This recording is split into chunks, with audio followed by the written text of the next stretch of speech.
연준이 금리를 인하한다고 해서 뭐 드라마틱한 달러 약세, 뭐 기타 통화 강세 이렇게 전망은 좀 무리가 있을 것 같다는 얘기고요. 오히려 연준이 예상한 것보다도 금리 더 많이 내려야 되지 않을까 이렇게 전망을 하고 있습니다.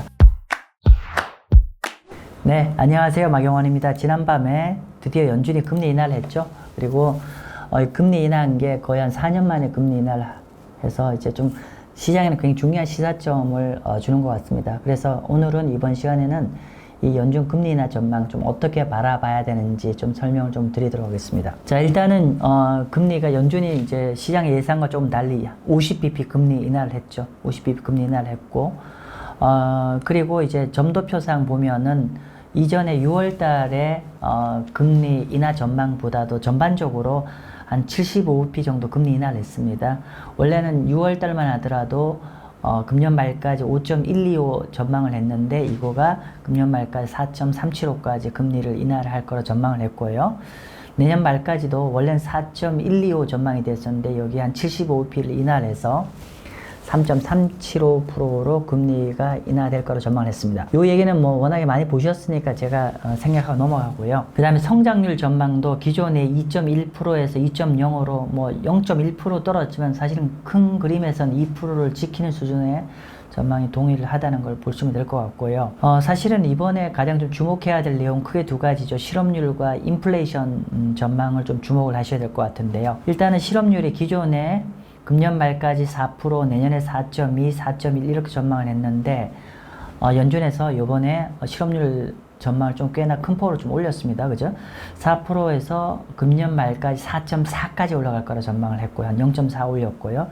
내년에는 4.2 전망했는데 이걸 또 4.4로 전망을 했습니다. 그래서 실업률은 현재 6월달 대비해서 한 0.4% 정도 더 노동시장이 조금 더 악화될 거라고 전망을 하고 있고요. 반면에 물가는 지난 6월달 대비해서 전반적으로 물가는 지난 6월 말 전망보다는 더 하향으로 물가를 낮게 전망을 했습니다. 예를 들면은 코어 CPI 기준으로 금년 말 기준에 2.6을 전망을 했는데 2.3으로 전망을 했고요. 내년에도 2.3을 전망했는데 2.1로 떨어뜨렸습니다. 그래서 전반적으로 이제 물가는 지난 6월달 대비해서 전반적으로 안정화될 거 전망했고 반면에 실업률은 지난 6월달에 4.0 전망했는데 지금 4.4로 전망을 했습니다. 그래서 이번에 금리 50bp 0.5% 금리 인하를 했는데 이 0.5 금리 인하의 배경 이미 답이 나왔죠. 뭐냐면은 연준이 두 가지 항상 고민하잖아요. 하나는 인플레이션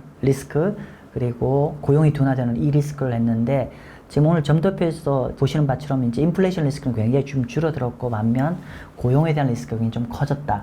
그러면서 제가 이전에 다른 동영상에서 설명드렸지만 고용의 리스크가 커지면 클수록 금리 인하를 해야 될 명분이 더 생기는데 이번에 50bp 정도 금리 인하를 한 가장 중요한 거는 물가에 대해서는 어느 정도 자신감이 더 생겼는 반면에 고용에 대해서 이거에 대한 리스크에 대해서 더 많이 고민하다 보니까 50bp를 그러니까 인하를 하게 되었고, 또 달리 얘기하면은 이 50bp를 인하하면서 파월 의장이 그런 얘기를 했죠. 사실은 이제 자기가 7월 달에 노동 데이터가 그렇게 나빠질 걸 미리 알았으면 그때 금리 인하를 이렇게 시작을 했을 거다라고 얘기했죠. 그러면 사실은 이번에 금리 인하 50bp를 한 게 어떤 미래에 대한 어떤 선제적 금리 인하라기보다는 실제로 고용을 감안했을 때 금리 인하를 해야 될 정도의 속도를 한꺼번에 했다는 측면도 있다라고 해석도 했죠. 아무튼 이번에 금리 인하는 기본적으로 고용이 포커스다라고 보면 될 것 같습니다. 지금 시장에서 결국은 이제 이게 50bp는 약간은 서프라이즈인데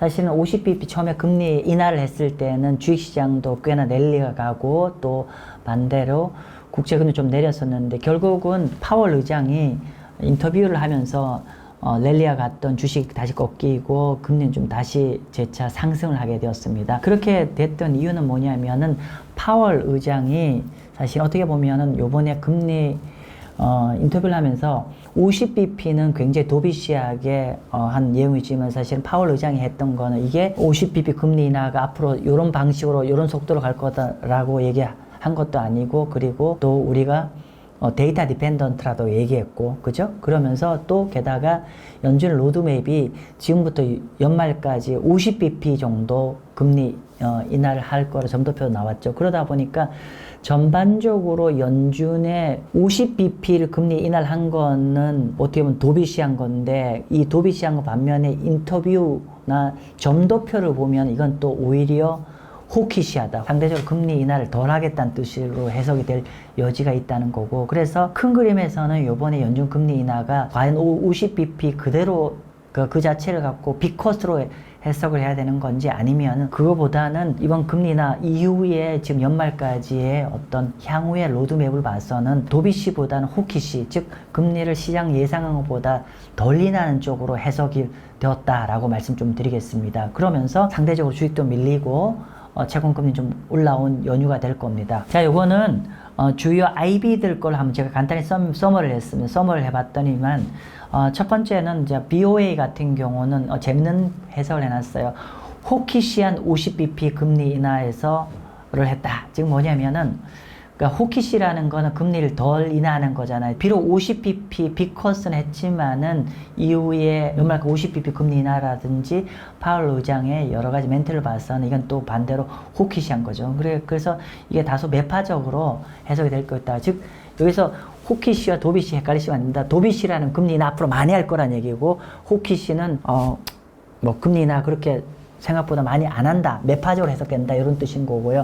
모건 스탠리도 그런 얘기 했어요. 모건 스탠리는 어떻게 해석을 했냐면은, 이번 금리 투표하는 사람 중에 한 명은 심지어 25bp 금리 인하를 주장을 했다는 겁니다. 그래서 50bp 금리 인하에 반대를 했다는 해석을 했고요. 그러다 보니까 또 하나는 연준 점도표상 요번에 어제 50bp 금리 인하를 했고, 또 남아있는 두 차례 합쳐서 추가적인 50bp라 토탈 합쳐서 100bp를 연말께 되는 건데, 여기에 대한 반대 의견도 꽤 연준 멤버들 내부에서 많았다, 이런 얘기를 분석을 하면서 꽤나 매파적으로 해석을 하고 있고요. 또 게다가 골드만삭스도 마찬가지입니다. 전반적으로 노동시장 우려감 때문에 빅컷은 했지만 전반적으로 아직 연준 멤버들이 25bp를 점점 금리 인하를 원하는 모습이었다, 이렇게 해석하면서 전반적으로 다 호키시하게 바라봤다라는 거고, 그러면서 이제 좀 더 구체적으로 한번 보면은요, 지금 여기가 요 밑에 점선이 이제 그 시장에서 반영되어 연준의 향후 이제 금리 인하 전망이고, 여기 빨간색 점선들이 요번에 9월 금리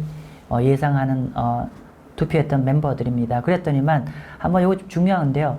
방금 말씀드린 대로 요번에 금리 50bp 인하한 게 중요한 게 아니라 앞으로 지금부터 연말까지 어떻게 될 거냐, 이게 더 중요한 것 같아요. 그래서 지금 보면은 연말까지 이제 두 차례 연준 미팅이 있는데, 연준 점도표상 본다고 하면은 50bp 금리 인하를 할 거라 전망을 하고 있습니다. 즉 50bp라는 거 만약에 두 번 연속으로 한다면 25를 전망하는 거고요. 또 상황에 따라서 한 번은 건너뛰고 50bp를 한 번 할 수 있다, 이런 메시지일 거고요.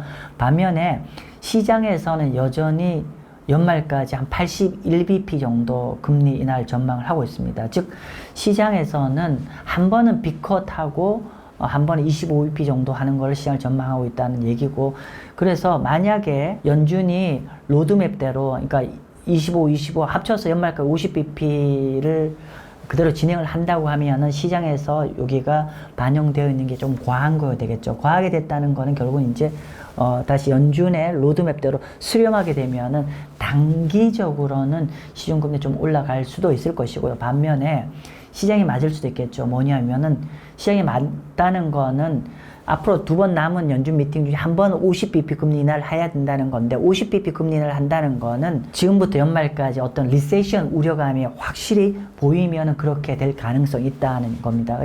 정리를 하면은 만약에 지금부터 연말까지 리세션 우려감이 없으면은 시장이 연준 점도표 방향으로 붙을 것이고요. 반면에 지금부터 연말까지 노동시장의 생각과 달리 이제 갑자기 확 나빠진다고 하면은 연준의 금리 어떤 이 전망과 예측과 달리 시장이 예상한 대로 한 번 정도는 빅컷을 하는 방향으로 오히려 금리가 붙을 여지도 있다, 이렇게 전망을 하겠습니다. 그래서 결국은 지금부터 연말까지 경기 침체 여부가 연준 점도표를 할 거냐 아니면 시장대로 붙을 거냐, 요거에 결정될 거라고 봅니다. 지난밤에 S&P 500이 확 올랐다 다시 이제 좀 밀렸고, 반면에 국채금리는 10년 국채금리는 오히려 좀 리바운드를 했습니다. 그래서 3.7%가 되었잖아요. 그래서 오늘 제가 유튜브 댓글에 보니까 왜 금리 50bp 인하했는데 왜 오히려 시중 금리는 올라요? 또 한국 금리는 또 왜 올라요? 미국 금리, 한국 금리 다 왜 오르냐? 이렇게 의아하게 생각하시는데 아시겠지만은 시장은 항상 선제적으로 반영하죠. 이번 연준 미팅을 앞두고 시장에서는 이미 꽤나 금리 인하를 많이 선제적으로 채권시장 금리에 이미 반영이 되어 있었다라고 보면 될 것 같습니다. 그래서 결국은 이제 이미 다 상당 부분의 금리 인하 폭이 시장에 다 반영이 되어 있기 때문에 오히려 우리가 뭐 어떻게 표현해야 되죠? 이런 얘기 있잖아요. 그러니까 뭐 우리가 뉴스에 사고 실제로 발표에 뭐 팔아라 뭐 이런 거와 마찬가지죠. 그만큼 시장이 먼저 이번 금리 인하가 될 가능성을 선제적으로 많이 반영을 했고 근데 시장에서는 연말까지 또 한 80bp 정도는 금리 인하할 거라고 예상을 했는데 연준의 점도표 로드맵을 딱 보니까 50bp만 나오는 거죠. 그러다 보니까 금리가 좀 올라갔던 상황입니다. 자, 그러면 조금 더 구체적으로 조금 더 보면은 앞으로 중장기적으로 어떻게 봐야 되냐라고 관점 좀 설명 좀 드릴게요. 일단은 현재 연준은 아까도 계속 말씀드렸죠. 연준은 항상 두 가지 고민이죠. 인플레이션 위험과 고용 위험인데 가면 갈수록 고용 위험에 대해서 더 가중치를 줄 수밖에 없을 것이다. 한번 볼까요? 요 블룸버그 자료인데 연준 멤버들이 지금 최근에 들어서 실업률이 상승할 리스크에 대한 고민하시는 분들이 굉장히 좀 더 많아지는 거를 확인할 수가 있고요. 반면에 인플레이션이 그러니까 핵심 PCI 인플레이션인데 이게 물가가 상승하는 리스크에 대해서는 최근에 굉장히 좀 이 걱정을 하시는 분이 많이 줄어들었어요. 즉 연준 멤버들이 더 많은 멤버들이 일자리 우려감에 더 주목을 하고 반면에 물가에 대해서는 덜 주목한다라고 했죠. 그러면 방금 제가 말씀드린 건 어떻게 보면 요 직전 슬라이드까지는 좀 짧은 그림이었는데 한 긴 그림에서 좀 말씀을 드리면은 결국은 연준이 이렇게 노동시장 리스크가 더 커질 거기 때문에 중장기적으로는 금리나 꽤 많은 폭을 할 가능성이 커진다라고 볼 것 같고요. 제가 이렇게 중장기적으로 봤을 때 시장 연준에서 예측한 것보다 금리 인하를 더 많이 인하할 거라 저는 보고 있는데 보이면 최근 요번에 50bp 인하했음에 불구하고 우리가 실질금리 그러니까 실질금리라는 거는 결국은 얼마나 경제를 정책금리가 옥죄고 있냐 이걸 좀 가늠할 수 있는 가늠자이기도 한데 실질 여기서 말한 실질금리는 연준 정책금리의 마이너스 CPI 물가를 차감한 겁니다. 그랬더니만 아직도 현재 실질금리가 거의 한 3% 육박하고 있다. 즉 물가보다 정책금리가 거의 한 2.5 이상 더 높은 상황이고 과거에 이렇게 실질금리 높을 때 경기 침체에 들어갔어요. 그렇기 때문에 결국 이렇게 높은 실질금리를 해소를 하기 위해서는 금리 인하를 많이 해야 되거든요. 그래서 중장기적으로 본다면은 아직 금리 인하 룸은 굉장히 좀 많을 것 같다 이렇게 보면 될 것 같고요. 조금 요 얘기 조금만 정리를 하면은 단기적으로는 한두 달, 두세 달 정도는 저는 경기 침체 가능성이 좀 낮다라고 보기 때문에 연준의 방향대로 좀 수렴할 것 같고 중장기적으로 가면은 결국은 미국의 노동시장이 연준이 예상한 것보다 좀 더 나빠질 가능성이 커질 것이고 그리고 여전히 이렇게 실질이 높기 때문에 오히려 연준이 예상한 것보다도 금리 더 많이 내려야 되지 않을까 이렇게 전망하고 있습니다. 자 마지막으로는 요거는 골드만삭스 자료인데요. 요건 자산별로 금리 인하 이후에 좀 어떻게 움직였는지를 보는데 먼저 첫 번째 그림은 S&P 500입니다. 이건 뭐 이미 자주 설명드린 내용이라서 좀 짧게 설명드릴게요. 경기 침체가 수반되지 않으면 금리 인하 이후에 자산 가격이 이렇게 좋았고 경기 침체가 오면은 주식 가격이 이렇게 밀린다 그런 얘기를 이미 아실 거고요.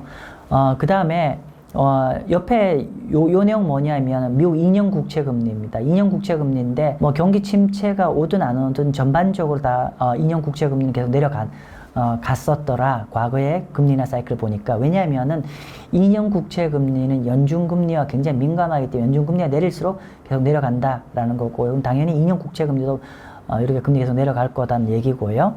그 다음에 요거는 뭐냐면 10-2 장단기 금리 차입니다. 장단기 금리 차인데 통상적으로 과거에 보면 장단기 금리 차가 요렇게 금리 인하 직전까지는 이제 역전되어 있다가 이후부터는 이렇게 플러스 방향으로 올라간다는 얘기죠. 플러스 방향으로 올라간다는 거는 어떻게 된다?